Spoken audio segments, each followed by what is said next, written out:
ఈ ప్రపంచంలో అన్ని విలువలతోనే నడుస్తాయి. అందులో ముఖ్యమైనది డబ్బు. కానీ కొన్నిసార్లు ఆ డబ్బుకు కూడా విలువ తగ్గిపోతుంది. Zero value money. ఎప్పుడైనా విన్నారా? నేను రీసెంట్‌గానే విన్నాను. సో, అసలేం జరిగింది ఏంటని ఎక్స్‌ప్లెయిన్ చేస్తా. సో, నా దగ్గర కొన్ని పాత నోట్స్ ఉన్నాయి. షాప్‌లో కస్టమర్స్ ఇచ్చినవి. అవి ఇవి అన్నీ కలిపితే కొన్ని బానే ఉండే ఒక రూ. 500 వరకు, రూ. 10 నోట్స్, రూ. 20 నోట్స్, రూ. 50 నోట్స్ వరకు. ఇవన్నీ ఉండే. సో, పాత నోట్స్ అలా వదిలేయలేం కదా! సో, మనం బేసిక్‌గా ఏం చేస్తాం, నోట్స్ ఏమైనా చినిగితే ఒక సైంటిస్ట్ లాగా వైట్ సెల్లో టేప్‌ని కట్ చేసి కరెక్ట్ క్రాక్ మధ్యలోంచి పెట్టేసి, దాన్ని ఎవరికో తెలియకుండా, వాడికే తెలియకుండా అలా అలా మేనేజ్ చేసి ఇచ్చేస్తాం. నేను చేశాను ఇలా. మీరెప్పుడైనా చేశారా? చేస్తే కమెంట్‌లో చెప్పండి. సో, మనం అంత కష్టపడాల్సిన అవసరం లేదు బేసిక్‌గా.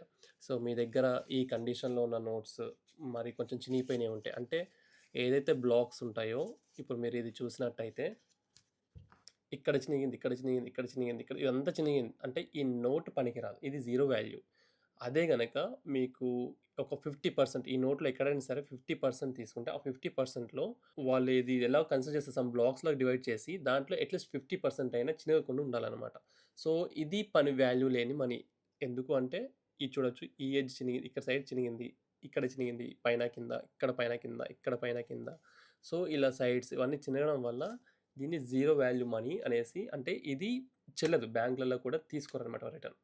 అండ్ ఇవి ఎక్కడ చెల్తాయి మరి ఎక్కడ మనం ఎక్స్చేంజ్ చేసుకోవచ్చు అంటే ఆర్బీఐలోకెళ్తే ఇవి కూడా వాళ్ళు ఎక్స్చేంజ్ చేసిస్తారు. నాకు అర్థం కానిది ఏంటంటే, ఆర్బీఐకెళ్తే వాళ్ళు ఎక్స్చేంజ్ చేసిస్తారు.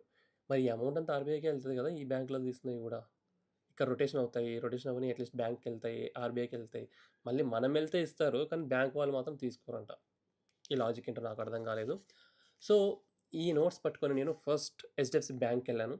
హెచ్‌డిఎఫ్‌సి బ్యాంక్‌లో అడిగితే వాళ్ళు నాకు, "సార్ మేము ఇన్ని చేయలేం. 4 నోట్స్ కంటే ఎక్కువ యాక్సెప్ట్ చేయలేము" అన్నారు.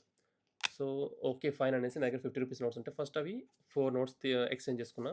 ఆ తర్వాత అక్కడున్న స్టాఫ్ నాకు సజెస్ట్ చేశారు. Like government banks like SBI ఇలాంటి వాటికెళ్తే మీకు ఎక్స్‌చేంజ్ అవుతాయి అన్నీ అని చెప్పారు. సరే అనేసి అక్కడి నుంచి నేను సీదా ఎస్‌బీఐకి పోయినా. ఎస్‌బీఐకెళ్తే వాళ్ళేమన్నారు, "సార్ తీసుకుంటాం. కానీ సేవింగ్స్ అకౌంట్స్ ఉంటే మీరు డిపాజిట్ చేసుకోవచ్చు. మీకు ఆన్‌లైన్‌లో మీకు డిపాజిట్ అయిపోతాయని" చెప్పారు. సో, నాకు అకౌంట్ లేదు. సో, నెక్స్ట్ ఇంకో బ్యాంకెళ్ళా ఐసీఐసీఐ. సో, అక్కడ గూడా సేమ్. "సార్ మీకు గనుక ఇక్కడ అకౌంట్ ఉంటే మేము డిపాజిట్ చేసుకుంటాం. లేదంటే వి కాంట్ హెల్ప్ యూ" అన్నారు. సో, "మీకు అకౌంట్ లేకపోతే మేమేం చేయలేం" అన్నారు. సో, ఏం చేయాలి? అక్కడ స్ట్రైక్ అయింది నాకు. హెచ్‌డీఎఫ్‌సీకెళ్ళేదే నేను బేసిక్‌గా నాకు అకౌంట్ ఉందనేసి. సో, అవును వీళ్ళందరూ అకౌంట్ ఉన్నప్పుడు ఇస్తా అన్నారు. మరి వీళ్ళెందుకు హెచ్‌డీఎఫ్‌సీ ఎందుకు ఇవ్వట్లేదు అనేసి మళ్ళీ హెచ్‌డీఎఫ్‌సీకెళ్ళా.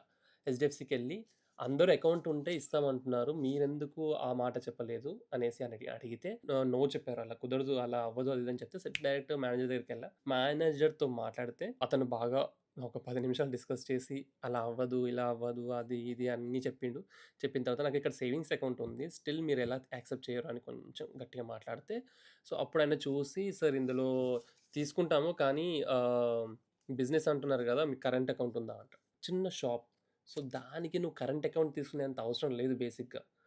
సో, అదే ఎక్స్‌ప్లెయిన్ చేశాను. చేస్తే ఓకే. ఫైన్. డిపాజిట్ చేయండి. బట్ ఇందులో జీరో వాల్యూ మనీకి ఆహ్, మేము డిపాజిట్ చేసుకోమని చెప్పారు. సో, అందుకనేసి నేను ఓకే. ఫైన్ అని చెప్పేసి వెళ్ళాను.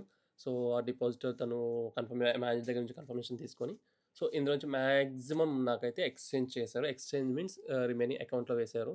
ఇక నా దగ్గర మిగిలిపోయినయి మాత్రం ఇవి అన్నమాట. సో, ఇవి మాత్రం జీరో వాల్యూ మనీ అని చెప్పారు. ఎందుకు అంటే, మీకు ఇందాక ఎక్స్‌ప్లెయిన్ చేసినట్టుగా చినిగిపోయి ఉండడము అండ్ ఇలా కంప్లీట్‌గా బ్లాక్ అయిపోయింది. సో, వాళ్ళు స్కాన్ చేసినా ఇది రాదంట వాళ్ళకి. సో, ఇలా ఉండి ఈ కండిషన్‌లో ఉన్నాయన్నమాట. సో, ఇవి మేమైతే తీసుకోలేమన్నారు. సరే ఓకే. ఫైన్. ఇవి అరౌండ్ ఒక రూ. 100 పడుతుంటాయి. సో, నెక్స్ట్ టైమ్ నుంచి మేము కస్టమర్స్ దగ్గర తీసుకున్నప్పుడు ఇంకొంచెం బెటర్‌గా తీసుకోవడానికి, అంటే ఏవి తీసుకోవాలి, ఏవి తీసుకోవద్దు అనేది మాకు గూడా ఒక క్లారిటీ వస్తుంది. ఈ నోట్స్ వెనకాల ఉన్న స్టోరీ ఇది. కొన్నిసార్లు విషయం డబ్బుల గురించి కాదు. మన విలువలు, మన హక్కుల గురించి.